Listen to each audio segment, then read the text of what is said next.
very wrong. The sun has just decided to burst through my window, right in my eyes. It's like God giving me a message. You must make this video good, Emma. Sorry, God, you're going to be disappointed. Hello! That was very enthusiastic. I'm counting that as progress. Yes, this video is kind of off the back of a story that I've done on my blog recently. It's a little story called Nobody Likes You, and it's in 6 chapters, and it's kind of about my childhood and my teenage years and my school life, and struggling with like bullies and becoming popular and relationship issues and things like that. And I think it explains quite a lot about how I became what I am today. And I've always wanted to do a story like it, but I've never known how to go about it really. I didn't want to go from like a everybody feels sorry for me angle, because I feel like you can kind of alienate an audience to a certain extent when you force them to feel sympathy for you, and that's not something that I wanted to do. So I went at it from more of a musical angle, and I suppose I finally admitted to the world who my favourite band have been for the past 10 years. I am going to ruin the ending of the story in this video, so if you still haven't read it, it's on the Nobody Likes You page on the blog, and it's got a lot of support, and I can't really believe how popular it's been, so thank you very, very much. So I guess this is kind of a video sort of explaining the story a bit in a bit more detail, something that I probably wouldn't have. I didn't want to like ramble in the story. I wanted it to be sort of straight to the point and chronological, I suppose. But this video is more sort of kind of talking about life as a Green Day fan, I suppose. So as I said, I'm going to ruin the ending. Basically, the whole story is kind of a full circle. I started liking them when I was 12, and I'm now 22, so that's 10 years. That I had to work that out. That's embarrassing. So that's 10 years of my life that I've liked the same band for, with about 3 years gap where I decided that I hated them. So they were with me since I was 12, so they've grown up with me in a sense. And some people only knew me because of my love for them, and they were a huge part of my life. So I've spent the last sort of 3 years blocking them out, and I don't think that's very healthy. And I also don't think it was very healthy to be that obsessed. I mean, I was absolutely besotted with them to a point where you couldn't see my walls for the posters. And I think that's quite an unhealthy thing to do. I think it's bad if you're completely obsessed with just one thing and you let it take over your life, and I think that's probably why they broke me so much, to be honest, because I let it consume me and it became bigger than me. So they taught me a lot of things, some things that a 14-year-old girl shouldn't know. So parents, if you're watching, shame on you. You should be ashamed, because I learned things back when I was young that I should never know, and I probably still shouldn't know. But they taught me some really good things as well, and some things that have stuck with me throughout my entire life, really. Probably the main one is the opinionatedness. They taught me to sort of have my own opinions and not be scared about what other people might think. Like if I had a different opinion to someone else, that's okay, because that's what makes you individual and it makes you interesting to a certain extent. They taught me to be myself and to like myself, and if I'm weird, then I'm weird. There's not much I can do about it, but you have to use it to your advantage. And as far as I was concerned, being weird makes you successful, which is what they instilled in me, really, is this feeling that, you know, you can be a total idiot, but you can still be successful. And that made me feel really good about myself, because I wasn't like other kids. I wasn't popular at all. I got stuff thrown at me on the bus, mainly from being a fan of theirs. But then I found my own group of friends, and I became quite popular within that group because they were a bit weird like me and a bit kind of quirky, and we clicked. And I think Green Day are responsible for, you know, giving me that confidence to come out of my shell a bit and not be scared of liking them, because, you know, you can like who you want. Another thing that they taught me, and I think this is like punk rock in general, and people are going to say they're not a punk rock band, Emma, but I maintain the fact that they are, because I was watching an interview the other day actually. I think it's from like 2005. And they were saying that it's not necessarily the style of music anymore that's punk. It's more like the mindset of the person, it's the behaviour, it's the song lyrics, it's the influence that they have on their fans. And I think that's something that really influenced me, is sort of like the punk rock kind of lifestyle, bar the drugs and the drink and everything. I'm definitely like my own person, and some might say rebellious, but I don't really think I am. Luckily, that sort of thing didn't rub off on me when it came to school. I was very good. I bowed down to authority at school, and I did very well. And actually, I wrote about Green Day in my English language exam, I think, and I got an A. So if you're watching, thanks for my A. Not that they'll be watching, but you never know. So I really have missed them a lot, and I know people are going to be like, oh, it's happening again, she's so obsessive, but I mean, if you've read the story, you know how much they meant to me. And if you've known me through school, you know how much I loved them. And it's nowhere near obsessive now. It's just, you know, I had that moment where I was sitting on my own and I just thought, I feel like something's missing and I can't work out what it is. And I kept trying to deny the fact that I thought it could be them.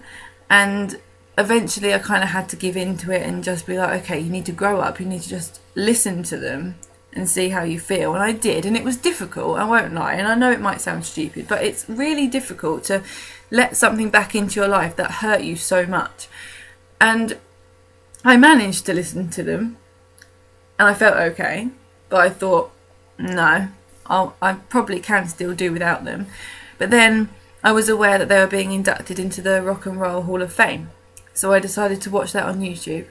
And once I heard them speak, I kind of felt like 14, 15-year-old Emma was coming back and kind of telling me that, you know, 22-year-old me still is very much a fan. And I don't know why. I reckon it's because, like, I was a fan of them personally as well as for their music. So, I suppose when I heard them speak and I realised sort of that they're still the same as they were when I left, that I still loved them, I suppose.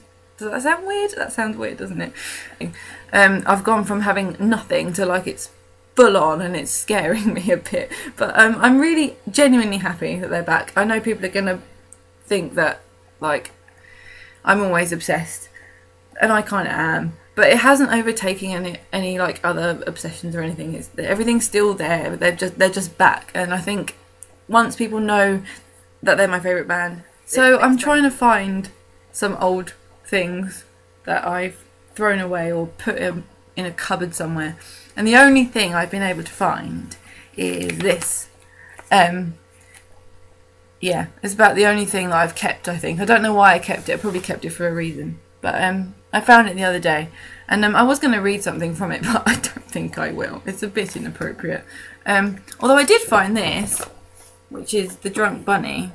It comes on stage at the beginning of their gigs before they come on, and it does the YMCA. And I remember the 2009 gig at the O2. Everyone was doing the YMCA, and I was so delirious. I did the C the wrong way round, and I was like the only one that did it. And I was near the front of the block, and I sort of just went C instead of C, and everyone looked at me. It wasn't my finest hour. That was a good gig, actually. I poured Lucozade down my shirt, and I woke up in the morning and I was just orange and sticky and disgusting, but it was totally worth it. I'd do it all again.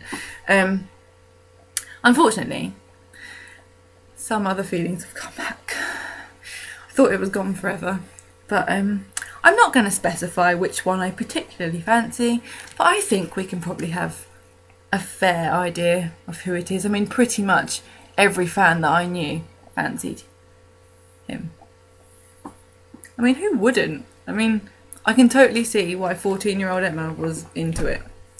22-year-old Emma is still fully into it, let me tell you.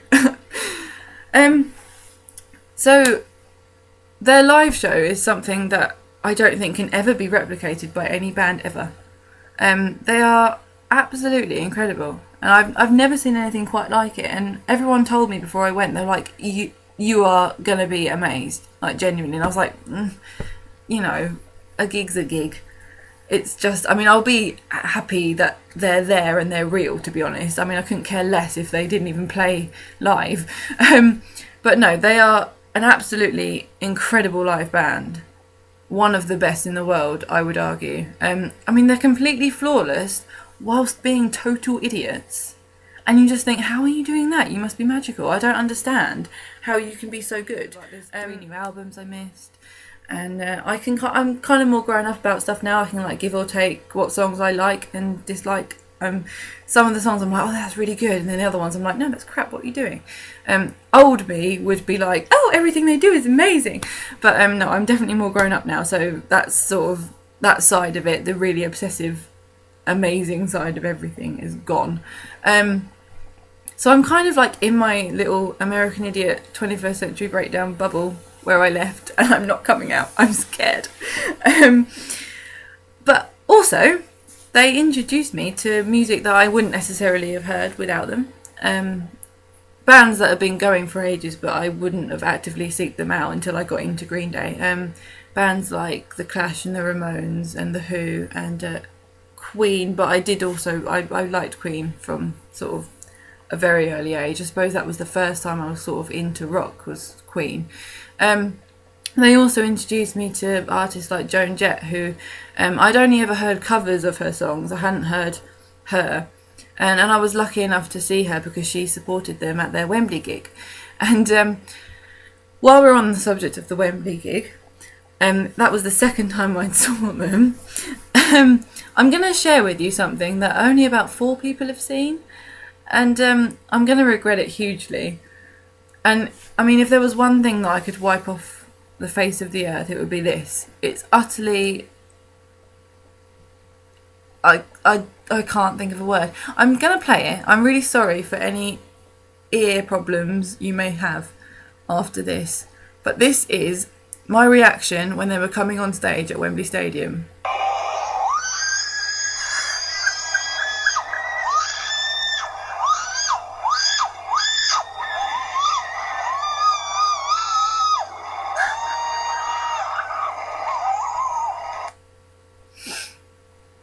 I mean, wow. I want to say I wouldn't be like that now, but I mean, I can't make any promises. Yes, that was fun.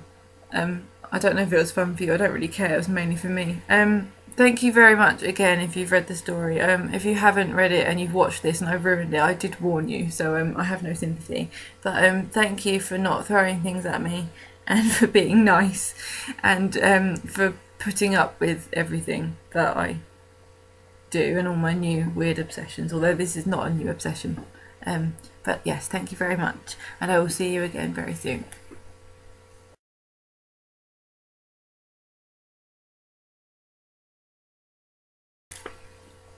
Ow, give me a paper cut. Oh my god, they hate me.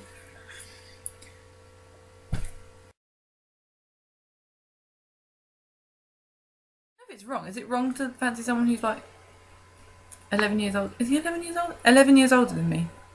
No, not 11 years, 21 years older than me. Bloody hell. Oh, yeah, it's fine. It's fine. 21 years older is fine. It's fine.